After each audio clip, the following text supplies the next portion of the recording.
How are you doing?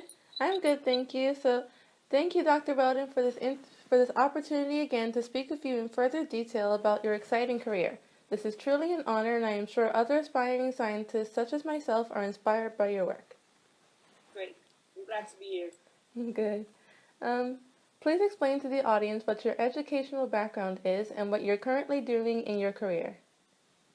Okay, so my path to education, I studied up until I was 18 in Bermuda. So I went to a public primary school actually. I went to Port Royal Primary School, and then I went to academy from year 7 and stayed there until year 13. And then I graduated from there in 2008. And then I went straight from academy to university in England. So I went to University of Leicester to do my undergraduate in medical biochemistry. Graduated from there in 2011. It was a 3-year degree. And then I went straight into my PhD at the same institution in 2011.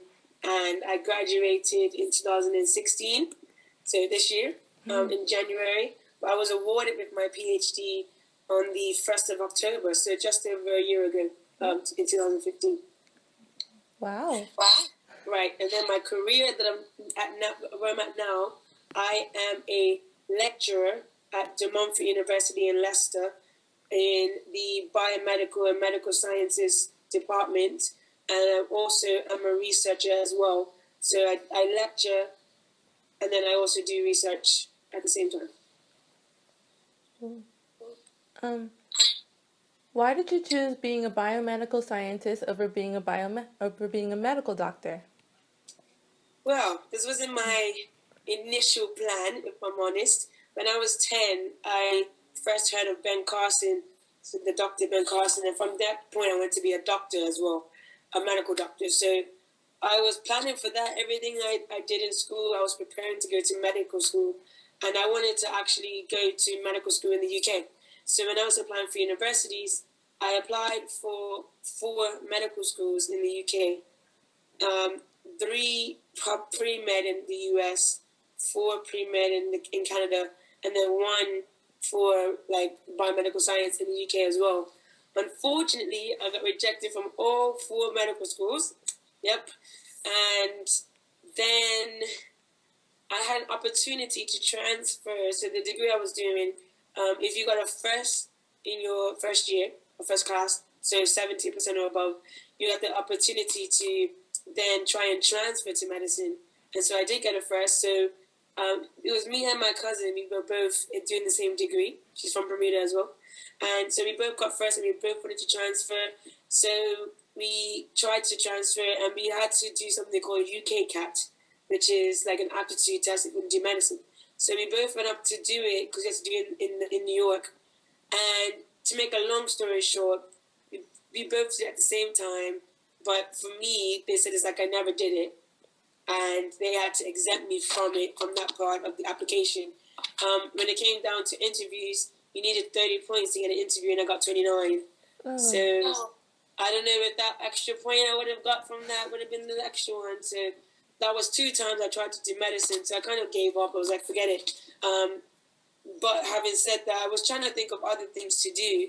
But I was advised, why not go all the way through and do a PhD so you get to the end of, biomedical science. So that's what I've done.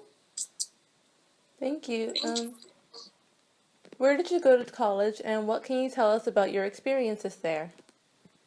Right, so I went to college or universities, which is what they call it in the UK, in Leicester, so University of Leicester. And if I'm honest, I was valedictorian and I was, top of my year, and I was very good when I was in school in Bermuda, but when I was in England now, I wanted to just break free because I was away from my parents. So in my first year, I did well. As I said earlier, I got a first class, so I did really good. But in reality, I wasn't going to my lectures. I was sleeping, and I was, telling my cousin to sign me in and stuff. It was only when I got into second year that's when I kind of woke up and said, okay, I need to be me, stop pretending to be someone I'm not. So I was only in second year when I kind of really kicked in.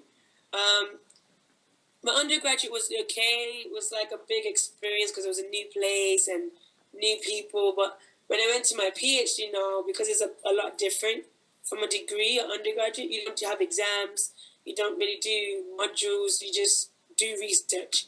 And it went by really fast, actually, until the last year, which went really, really slow. But I think in general, my experience in education has kind of went really fast. So it's really shocking that I'm not in school anymore and I'm confused what happened. So yeah, it's flown by really fast. And I can't believe it's been a year since I got my PhD. So it's like, time is really going. I understand. What advice could you give to students who are just deciding where they want to go, and they want to go into university, but they're still in that kind of slacking off kind of mode? What advice could you give to them? Yeah, okay, so don't. Stop. One thing that I must say, even though when I got to university, I kind of messed around a bit and did what I shouldn't have done, I made sure that I did my ultimate best before that. So getting into a university wasn't a problem for me. I got into one in the UK, but I got into 4 in Canada and one in the US. So literally, I had 6 universities to choose from in order to decide where I want to go. And having said that, I got into my second year into a university in Canada. So they were going to let me skip the first year altogether and go into my second year. So, and I got into an Ivy League school. I got into University of Penn, Pennsylvania. UPenn is a really good school. So, yeah, at a critical point, you were listening to this. Before you get to GCSE level, if you're doing GCSEs, up until that point, you need to work. Because if I apply for a job now, when I apply for my lectureship job now, I still have to put what I got in my GCSEs. Yeah. So they travel with you. I mean, since my GCSEs, I got them in 2006. 10 years later, I've got my IB, I've got my undergraduate degree, I've got a PhD, but I still had to put my GCSEs on my application. So don't slack. What you're doing now is like a good foundation. You want to do the best because these are going to follow you around. These grades are going to follow you for the rest of your life.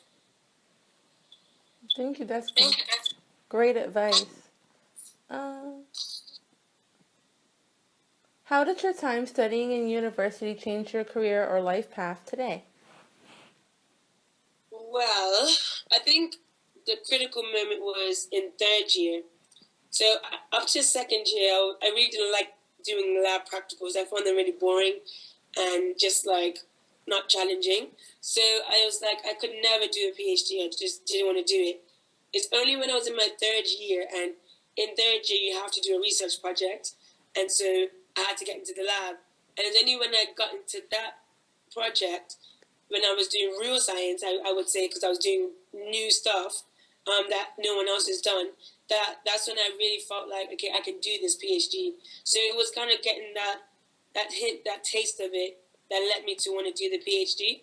So once I made up my mind about that, and because I had done well in my project, I actually stayed with the same supervisor for my PhD. So I think I would definitely say my 3rd year of university, so that's my final year in the UK, it definitely changed my opinion. Having said that, if you had asked me before that, I wouldn't have told you what I was, because I don't know what I want to do. I wasn't really stressing about it. Even about a year before I finished my PhD, I kept being asked, what are you going to do? What are you going to do? What are you going to do? I said, I don't know what I'm going to do. Stop asking me, please. But it so happened that the day I had my exam was on the 7th of September, 2015, for my PhD. And on the 9th, that was a Monday. On the Wednesday, an ad came up for the post I have now. And in order to apply, you had to have your PhD. And I just done my exam and passed. So I thought, okay, this is not a coincidence. I think this is definitely a setup, and this is for me. Yeah. So I think I kind of just went with the flow, really. I didn't stress too much. I was stressing, but I just thought, you know what am I stressing for? It doesn't make sense. I mean, I'm a Christian as well, so I believe that God knows everything. And before I got my PhD, God told me that I should do a PhD. I didn't know where, but it was in the same place in Leicester. And then now with my job, I didn't know where I was going to get a job, but I'm in the same city of Leicester.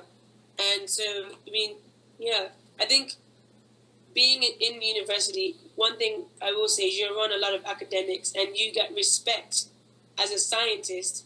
Even if you're doing a PhD, you are still a respectable scientist. And you make those connections with people. And if you do good work and get it published in a good journal, you'll be respected. It's not necessarily about age. Right. Right. So what would you say for Christian scientists trying to make it in fields like yours? So when they're talking about things such as evolution and things that go completely against what we believe in, what do you do in those situations? Okay, so I don't have to teach that, thank God. I did, I'd probably get myself in trouble, but there were times when I would be in my lab meetings and they would come up and I would just kind of just say my opinion. One thing about science is not like rigid. It's not like politics where you have to be careful what you say. Science, there's room for controversy. So if you believe in something and people don't, that's fine. That's how science is. But I think as well is to know where you stand and understand why you don't believe in evolution. It's not just to say, "Oh, I don't believe in evolution," and then that's it. If someone asks you why, can you explain to them why you don't believe in that? Because as a scientist, again, you have to back up what you're saying. And most of the times when I talk about things like that, or it's mainly evolution. I mean, in my field of genetics, there's a lot of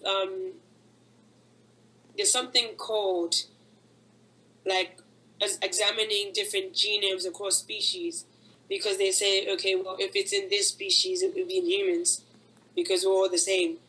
And I found that a problem. They wanted me to do my PhD. Actually, I kind of got out of doing it. I just didn't do it, and no one talked about it. So, but I think it's just to stand firm on what you believe, because if you think about it, the atheists, they believe what they think. People believe in the Big Bang Theory. It doesn't make any logical sense, but they believe it, and they will argue to the death for it. So as a Christian, it's just to be strong and know what you believe and be comfortable with people not agreeing with you, because not everyone's going to agree with you.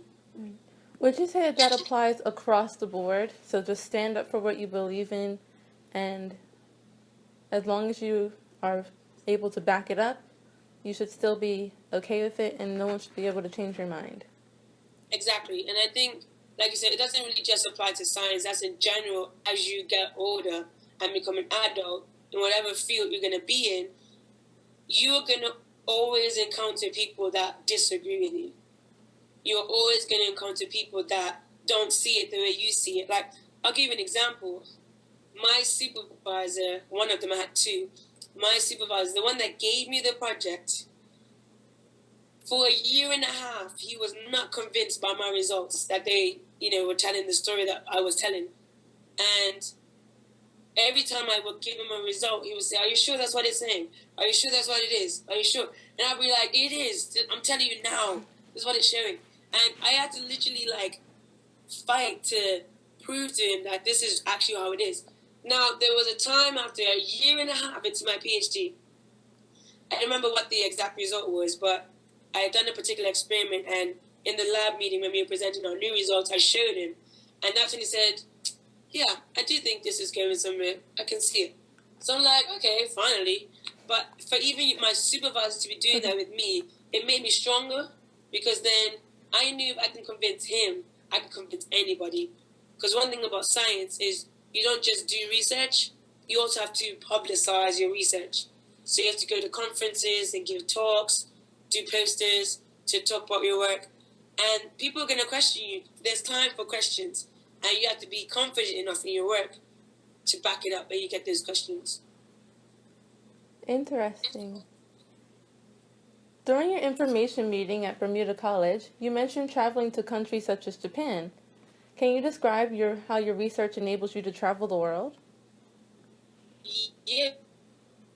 Yeah, so I went to Italy a few months ago in June. I've also been to Italy. I've been to Switzerland a few times and done some skiing as well. I've been to the States. I've also been to Canada. I think that's it for conferences. And I've also been to France, and that was actually to do research. Now, the thing about doing science is there's a lot of money invested in science. And depending on where you go, when you do a PhD, you have funds set aside for travel. Because, like I just said, it's not just about the research, it's about publicizing it. There's no point in you curing cancer if no one knows about it, for example. You have to get it out there, people know, so then they can use it to cure people, right? So it's always a part of a scientist's journey to travel to conferences, and they just happen to be in nice places, you know? So there is funding for it, and coming from Bermuda, we have scholarships, something that many countries don't have. There's scholarships for postgraduate students, and I actually got one as well. And so that allowed me sometimes to have traveled to these different conferences. Well, I didn't realize that had happened. I just assumed that when you became a scientist, you would just find your research, get your answers, and then just be like, I did this, and everyone would be like, congratulations. It's not what happens. It's not how it happens, unfortunately. I mean, the thing is, there's also the aspect of competition. So there's a lot of people doing research, and sometimes you have a lab who works on the same thing as you. And so they'll be doing similar experiments, and maybe they get different results from you. And so they will that's where you get the contradiction. So, for example, there is one of my supervisors published a paper that basically said that there was no link between these two things. Then I went to the conference in Japan, and there was a talk that said the exact same opposite.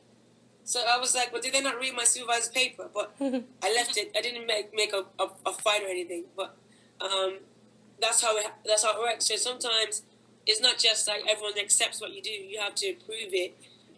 And sometimes you have people that just never will believe that what you've done is good. Okay.